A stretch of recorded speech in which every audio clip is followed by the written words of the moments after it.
adoo la kuwan isii suga horta Somaliland waa su'aal fiican Somaliland horta sideedaba wax la yiraahdo Greater Somalia Soomaali weyn cid riixi jirtay oo dalkan midaysay waa iyaga cid Soomaali kala dirtana waa reer koonfur meesha wax ka halaabaan waxay tahay maalintii Soomaaliya ku leesku keenay labadii prime minister oo dalkan koonfurta iyo waqooyiga ka imaanay ayaa la rabay talada dalka in loo dhiibo horta waa laga ilaaliyay qalad weyn ka dhacay meeshii la rabay in haddana hadiiba koonfurta ciday doonto madaxa ka noqotay reer waqooyiga la siiyo prime minister ka jaga hadii koonfurta qaadato midda labaad laga dhigo waa loo diiday haddana markii dalkii la xoreeyay oo dawladii kacaanka ahayd lagu xoreeyay oo ii sheeg maxamed siyaad barre madaxdu ahayna haddana 2 maalmood gudahooda waxa la yiri ii sheeg maxaan ku dhahaa koonfurtii madaxweyne ku dhawaaqad waxay wareed hadii shalayna sidaan la ku sameeyay maantana sidaan loo dhaqmay ugu meeshan qadarin ma jirtay horta Somaliland inay maqnaato koonfurta mas'uulka ayadu mas'uulka ma Somaliland marka waa dad tashtay waa tabareysteen wixii dhexdooda yaalay xalad dhalay ka noqdeen danahooda iyo dalkooda maamulanayaan dad ayagu dhigooda xalaaleystay oo iscunaya oo waxba kala maqlayn ha u lug xirnaadaan sax ma waxaan rabnaa inta Soomaali laga soo xalinayo oo hal maamul iyo hal lacag iyo hal ciidan iyo hal talo koonfurta ay ka yeelanayso Somaliland waa inaan dhahnaa waa fasaxantiin adduunkan u sheegnaa nimankaas inta anagu soo xalinay oo actually waqti kooban ah inaan maxaan ku dhacaan fasaxan hadii la wada hadlaayaan aniga waxaan aaminsanahay hadii la wada hadlaayo premises-ku inuu noqdo saddexdan arrimood koow dagaalka lagu qaaday iyo dhibaatada loo geystay horta dambiye dagaal waa in la aqoonsado oo Soomaalida koonfurta apology rasmi ah bixiso labo in alla intii dambi ka gashay oo la yaqaano dagaalkaas waqooyi dambi ka gashay waa in la soo maxkamadeeyo oo aanan heroes loo aqoonsanayn saddex magaalada Muqdisho guulada siyada laga qaadaa nimankaasna guulada siyada maqla kara guulada siyada magaalada Muqdisho lagu qaadaa waa in la joojiyo hadda waxa la yiraahdo ma maqlin oo ii sheegeen bumbuunta kacaanka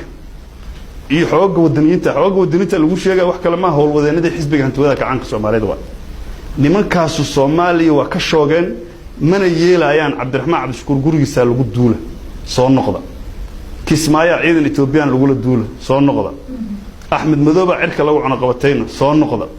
xamar lagu ma shiri karo waxaas waa waxay ka tageen inta dabeecadaas ay taagan Somaliland we cannot expect inaan ka hadalana ma marka horta dadkaas anaga dirnay waxaan aaminsanahay marka la isku soo noqonayna brimaskooda hadalka inuu noqdo koonfur iyo waqooyi oo macnaheedu tahay laba state oo wada hadlaya inuu equal footing aan ku noqono saas inaan ku qancin ilaa hadda ayagu markii hore waa noo keenay Soomaha dawladnimada annaga markaan jirinayna marka price waa inaan bixino wixii qalad oo dhacana garaawshi waa inaan ka bixino marka horta aniga waxaan ka aaminsanahay Somaliland soo noqoshadeedu shaqo serious u baahan tahay beebeen u baahan shaqadaasna ma hayno actually ma ku soo noqonayso in la yiraahdo markabkii xoolaha waday ee Somaliland ka tago barbare ka tago Sacuudiga tagay dawladda dhexe hadaysan fasaxin in la fasaxo I think tadis waxa way book oo la sii qodaay mid la daawinayo aniga ma qabo marka Somaliland waxa qabo all koonfurtu apology in u bixiso intan is hagaajinayno oo baaxnimada aan ka baxayno oo anagu aan walaaloobayna ayaguna la walaaloobi karaan nimankaas inaan dhahno adduunka aan u sheegno aan dhahno si shaqaystaan oo actually waxa la yiri special arrangement ama special agreement wax heshiis ah oo adduunka ay kula sii macaamilaan oo fasaxan yihiin oo xamar waxba ugu xirnayn inaan sameeyna qaba waa gartay waxa tiri hadalkaaga hore waxa ku jira dan gadaal ugu laabto filada waa inuu reerkaygu ka taliyaan dawladda 3 sano joogtaa xasan sheekh madaxweyne xasan sheekh ku horeeyay sheekh shariif ka sii horeeyay labada reerka ay sheeganayso waa Abdullahi Yusuf Allah naxariista soo dhaxgalay waxa ku horeeyay Cabdi Qaasim intaas dawladooda joogeen nidaamka ay sheegaysana wali ma sameyn xitaa caasimadii intaas milyan ku nooshahay maqaamkeeda maalin kasta laga hadlaa maxaa gaar ah hadda u soo dagayo talo ay sameysteen horta aan waxaan aaminsanahay Soomaaliya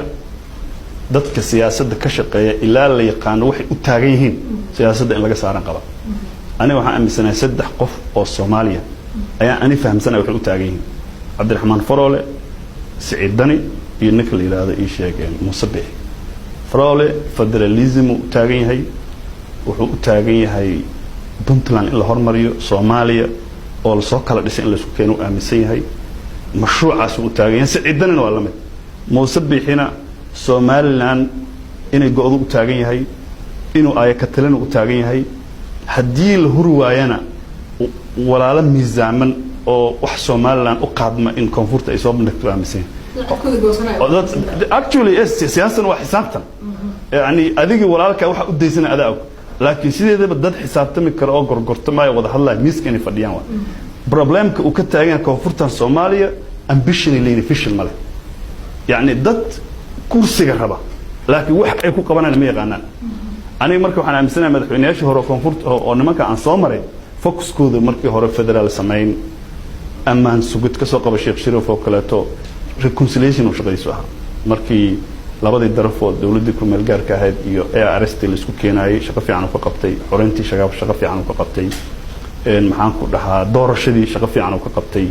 Xasan Sheekh institutional building shaqo fiican oo ka qabtay federalismkii daadejintiisa shaqo fiican oo ka qabtay doorashada asaga lagu doortay mid xoogaa ka qurxoon inuu qabto shaqo fiican oo ka qabtay si dimuqraasiya lagu doortay si dimuqraasi horta nimankaas shaqo fiican ay qabteen hadda madaxweynaha soo socda marka ayaga eedamayno wixii Soomaaliya u dirsatay waa ku shaqeeyeen waxaan rabnaa marka hadda nin focuskiisu yahay kow xoreynta shabaab oo ku xoreynaa deegaanada aan sheegay labo dhisida ciidan qaran oo tayale oo xoog leh oo ammaanka dalka AMISOM kala wareega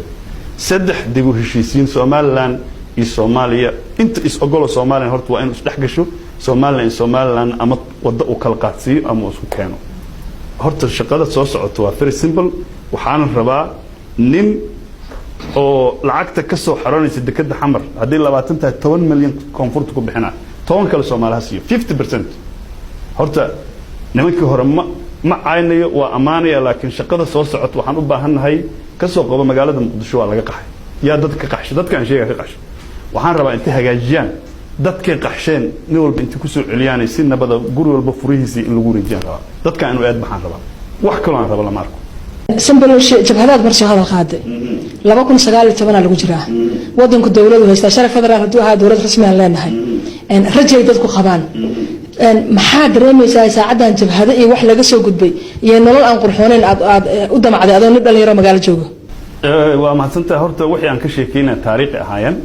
أنا وضلكوا هذا الجبهات هنقض مرهين جبهاتها فهمتي جبهاته UEC SBM iyo SNM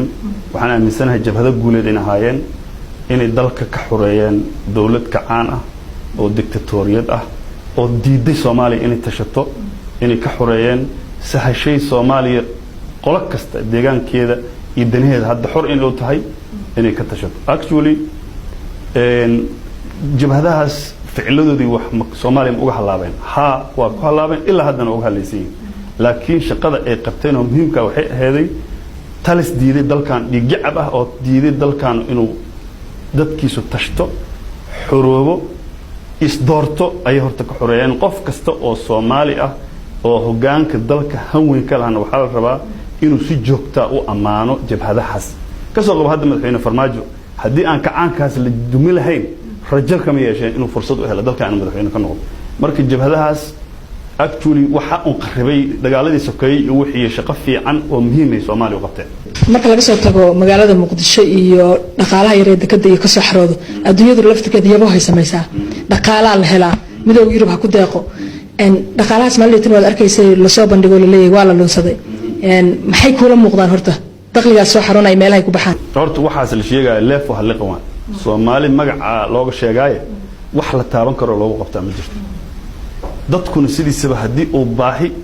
uu caadeyso tuugma caadeyso waa dun beela Soomaaliya ha iska dhaafto shisheeyahan iyo waxaan ay ku tiirsan tahay ha isagaajiso wixii yar oo dalkooda ka soo baxana ha iimaansato markaasna dawlad midaysan iyo dad midaysan marka la helo adduunka la xisaabtami karo oo waxa maalilaha keena buugta ku qoran